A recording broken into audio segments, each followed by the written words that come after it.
रज्जब नाम के एक गुरु भक्त हुए बड़े हमारे भारत में, सांगानेर में, राजस्थान में पड़ता है सांगानेर, वहां उनका जन्म हुआ था। उनकी अपने गुरु के प्रति भक्ति बड़ी अद्भुत थी। पर फिर थोड़ा समय ऐसा भी आया कि वो थोड़ा गुरु भक्ति से चूक गए। जैसे संत तुलसीदास जी को हुआ कि मैं अब विद्या पढ़ूं, संस्कृत की ये वो, तो अपने गुरु को कहा मैं थोड़ा काशी जाकर विद्या पढ़ के आऊं।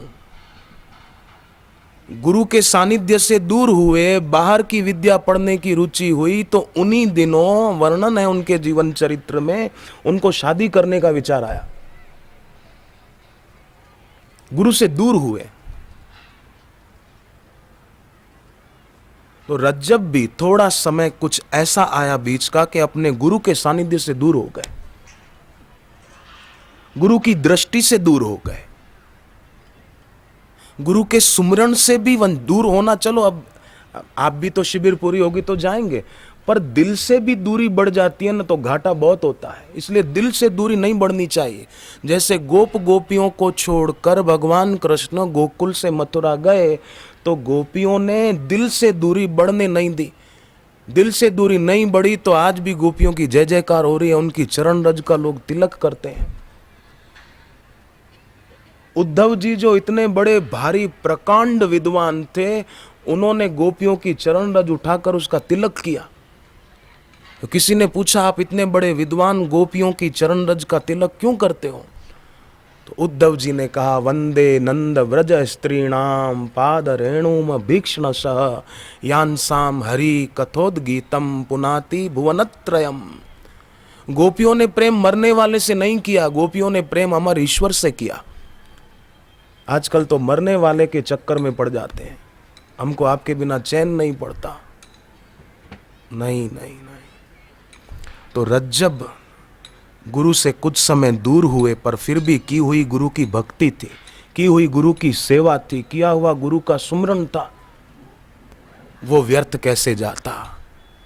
उसके जो पुण्य थे उनके संचय में, हिस्से में जमा हुए, वो ऐसे कैसे चले जाते? उसको छोड़ कैसे देते? और चीजें सब साथ छोड़ देती है, पर की हुई भक्ति, की हुई सेवा, किया हुआ सुमिरन वो साथ नहीं छोड़ता, वो कल्याण कर देता है। इसलिए जब भी समय मिले ना, हम विद्यार्थियों को सुबह तो 10 माला जप करें, पर अगर दिन को भी समय मिल जाए या शाम को समय मिल जाए तो हम जप करना चूके नहीं।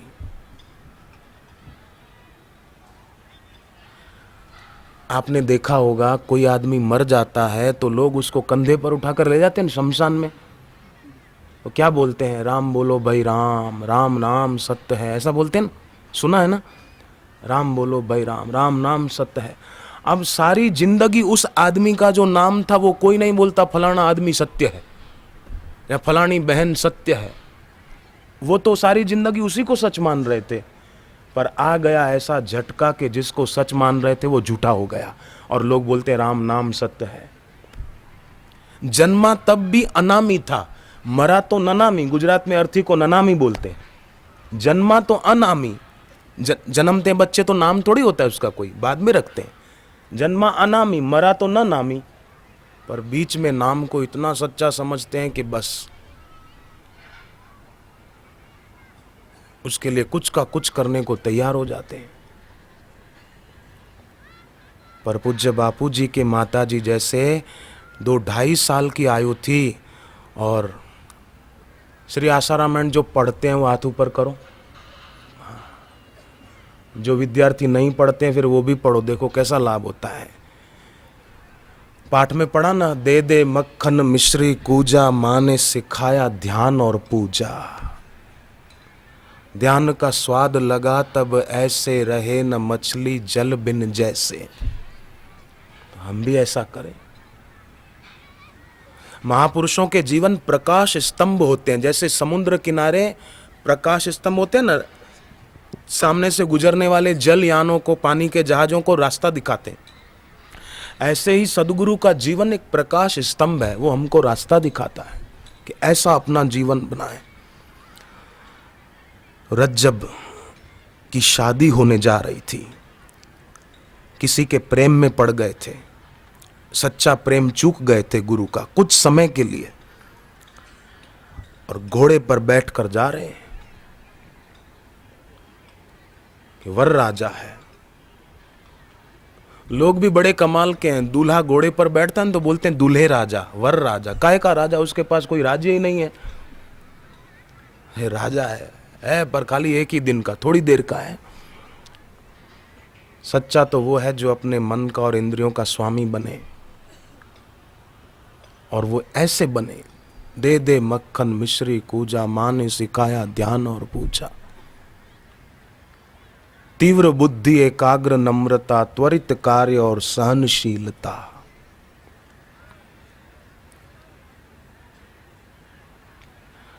घोड़े पर बैठकर जा रहे हैं, बाराती लोग आसपास खड़े हैं। अचानक उनके गुरु आ गए। उनके गुरु का नाम क्या था? दादू दीनदयाल जी महाराज, रज्जब के गुरुदेव। गुरु आ गए। गुरु ने एक नजर डाली अपने शिष्य पर, और शिष्य की नजर पड़ी अपने गुरु पर। अवाक रह गया कि गुरु अचानक इस समय यहां प्रणाम करना भी भूल गया। अवाक रह गया, अचानक कैसे आ गए गुरुदेव यहां पर? पर भाई, जो गुरु अपने शिष्य का भला चाहते हैं, कल्याण चाहते हैं, वो कहीं भी कभी भी किसी भी रूप में प्रकट होकर अपने शिष्य का कल्याण कर देते हैं, उसका मंगल कर देते हैं। शिष्य भले पहचान नहीं पाता, पर गुरु तो जानते हैं।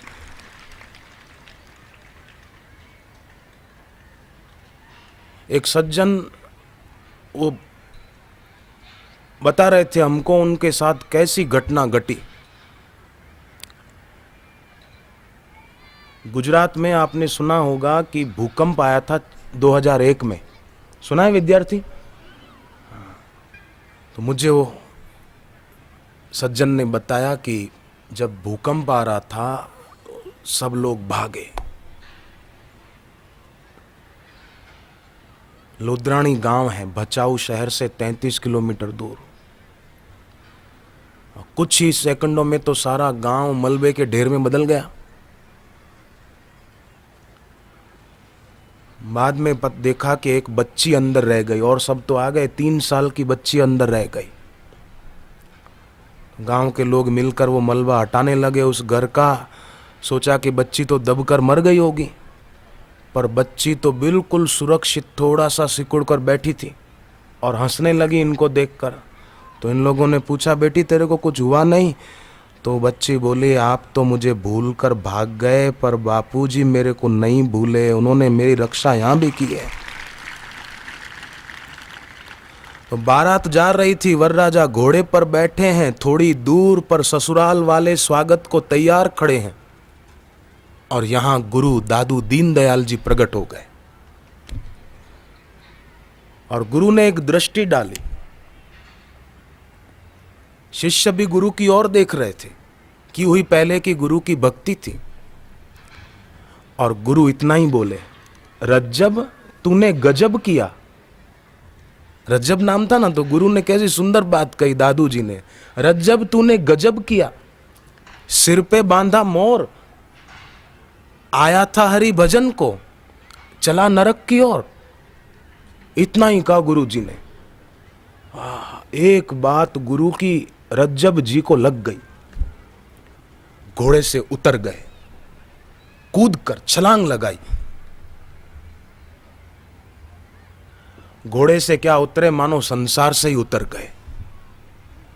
गुरु की वाणी सुननी चाहिए ना, तो देखो मस्तिष्क से नहीं, हृदय से सुननी चाहिए। मस्तिष्क के पास 2 कान है, एक कान से सुने और दूसरे से निकल जाए, पर हृदय के पास एक ही कान है। वहां गुरु की वाणी गर्भस्थ हो जाती है, वहां बीज ठहर जाता है, और उसी बीज में से फिर मोक्ष रूपी फल मिलता है। पर रज्जब को तो गुरु की वाणी ऐसी लगी कि बीज उसी समय वृक्ष के रूप में बदल गया, फल लग गया। घोड़े से उतर गए, मानो संसार से उतर गए। लोग समझाने लगे, क्या करते हो? बोले, नहीं बस बहुत हो गया। मैं जितना समय मेरे गुरु से दूर हुआ, समझो भक्ति से, ईश्वर से दूर हो गया। अब गुरुदेव ने कृपा की, जो मेरे नजदीक आ गए, कृपा करके मेरे गुरु के चरणों में मैं जाऊंगा। गुरु के मुंह से जो शब्द निकले उन शब्दों ने जादू कर दिया, क्योंकि उनकी भक्ति थी और गुरु की करुणा थी। गुरु बोलते हैं तो हमारी भलाई का संकल्प करके बोलते हैं, इसलिए औरों का बदला हम चुका सकते हैं विद्यार्थी, पर गुरु का बदला नहीं चुका सकते। सदगुरु का बदला कोई चुका नहीं सकता।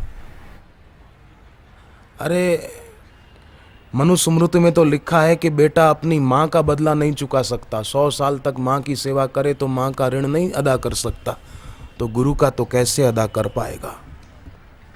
लोग आकर कुछ का कुछ समझाने लगे कि ऐसा मत करो, कन्या पक्ष वाले तैयार खड़े हैं तुम्हारे स्वागत को।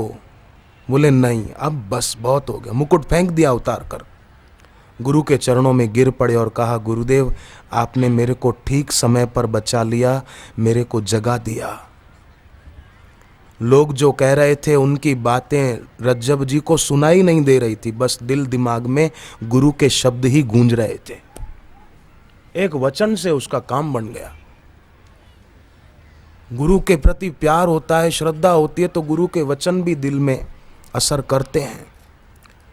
और ऐसे गुरु जब शिष्य पर दृष्टि डालते हैं तो सोई हुई विराट संभावना जो है हमारे अंदर, वो करवटें लेने लगती है। जैसे नींद से आदमी जगने को होता है तो करवट लेता है ना, करवट लेकर जगता है, ऐसे हमारे अंदर सोई हुई जो संभावनाएं हैं, जो शक्तियां हैं, वो करवटें लेने लगती है गुरु की दृष्टि से। इसलिए विद्यार्थी, इन बड़ों की शिविर जो शुरू होगी उसमें भी आप तो लाभ लो खूब, ऐसा मौका बार बार नहीं मिलता है। विदेश के कई विद्यार्थी वो तरसते हैं कि हमको कब, एक लड़का, उसका जन्मदिन था, 11 साल का बच्चा, उसका नाम क्षितिज है, कैलिफोर्निया में रहता है, सन फ्रांसिस्को में। तो उसका जन्मदिन था, थोड़े दिन के बाद अपनी माँ को कहा, माँ मेरा जन्मदिन है अमुक तारीख को, तू मुझे एक तोहफा देगी जन्मदिन को। बोले हाँ बेटे, एक का एक बेटा, तू जो मांगेगा मैं दूंगी।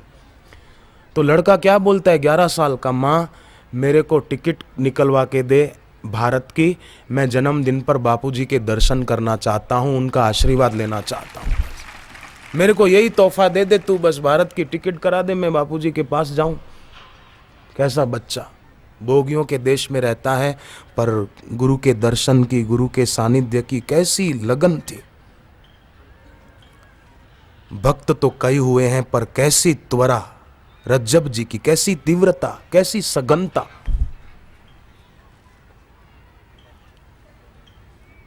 गुरु की एक सीख सुनकर कई लोग बोलते हैं अपने से क्या होगा, अपन तो साधना नहीं कर पाएंगे, भगवान की इच्छा होगी तो अपन साधना करेंगे। नहीं, वास्तव में लोग अच्छे अच्छे शब्दों में बुरी भावनाओं को छुपा लेते हैं, पर ऐसा ना हो। ऐसे लोग भी अगर ईश्वर की और नाम की पुस्तक पढ़ें तो उनको बहुत फायदा होगा। विद्यार्थी एक बात बताओ, महाभारत का युद्ध हुआ था ना, उसमें अर्जुन को जो विजय मिली वो अर्जुन के शस्त्र से मिली थी कि भगवान के शास्त्र से मिली थी, बताओ। अर्जुन को जो विजय मिली वो अर्जुन के बाण से मिली थी कि भगवान की वाणी से मिली थी। हाँ, बाण तो उसके पास पहले भी था, धनुष पहले भी था, पर पहले क्यों धनुष बाण छोड़ के बैठ गया था, मैं युद्ध नहीं करूंगा, मैं भीख मांग के गुजारा कर लूंगा। पर भगवान की वाणी ने जादू कर दिया, चमत्कार कर दिया। पांडवों को विजय उनके उपकरणों से मिली थी कि भगवान के अनुसरण से मिली थी, अनुसरण से मिली थी। तो हम भी अगर विजय चाहते हैं व्यवहार में और परमार्थ में, तो अपने गुरु का अनुसरण करें।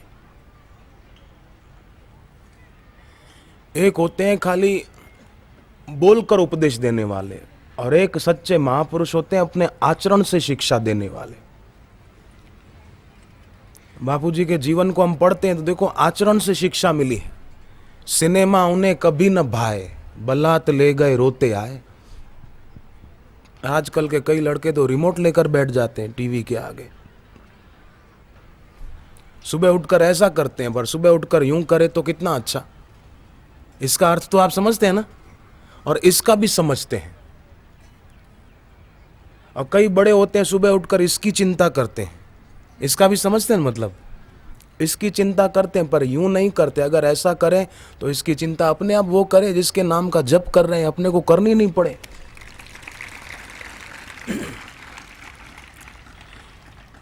आपको अपने घर पर चाचा को, मामा को, मौसी को बुलाना हो तो आप उनको आमंत्रण दोगे कि आप मेरे घर आना कल। उनकी परछाई को थोड़ी बोलोगे मेरे घर आना, मौसी मेरे घर आना, मेरे घर आना। परछाई को हम बोलेंगे तो पागलों में गिनती होगी, पर उनको आमंत्रण दिया, वो आएंगे तो परछाई भी आएगी। ऐसे ही संपत्ति, सुविधा, यश, प्रतिष्ठा, ये तो ईश्वर की छाया है। जो उनको आमंत्रण देते हैं तो छाया तो पीछे पीछे आएगी।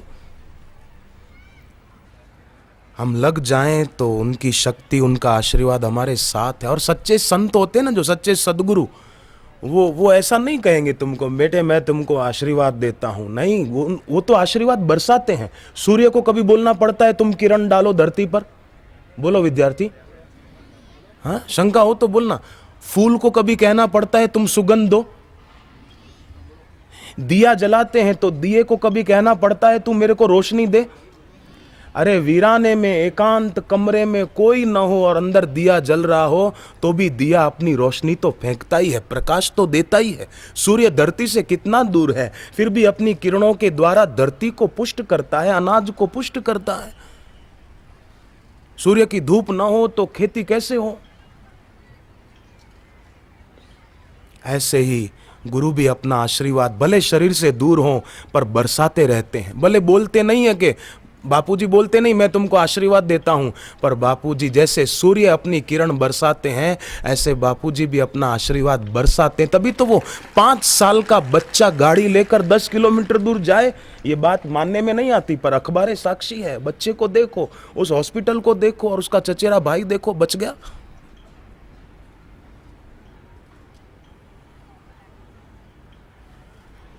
महात्मा का महात्मापन देखा नहीं जा सकता। सदगुरु को तो हम देख सकते हैं, गुरुदेव के दर्शन कर सकते हैं, अभी किए थे, अभी फिर करेंगे थोड़ी देर में। गुरुदेव के दर्शन हम कर सकते हैं पर उनका जो गुरुत्व है, उनकी जो महिमा है, उनकी जो दिव्य अनुभूति है, उसका हम दर्शन किस आंख से करेंगे? जैसे परमात्मा दृश्य नहीं हो सकते ऐसे वे भी दृश्य नहीं हो सकते, उनका गुरुत्व दृश्य नहीं हो सकता। सदगुरु में गुरुत्व न तो उसका दर्शन न तो प्रत्यक्ष गम्य है न अनुमान गम्य है। उनकी अनुभूति का हम अनुमान भी नहीं कर सकते। कैसे करेंगे? क्योंकि हमको तो भगवत साक्षात्कार हुआ नहीं है, तो हम अनुमान कैसे करेंगे?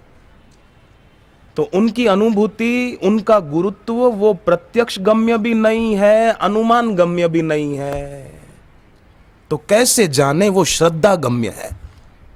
बाकी कोई कितनी भी खोज करे, महात्मापना गुरुत्व कभी दृश्य नहीं होता, और महात्मापना गुरुत्व परमात्मा से भिन्न नहीं होता, ईश्वर से अलग नहीं होता, एक होता है।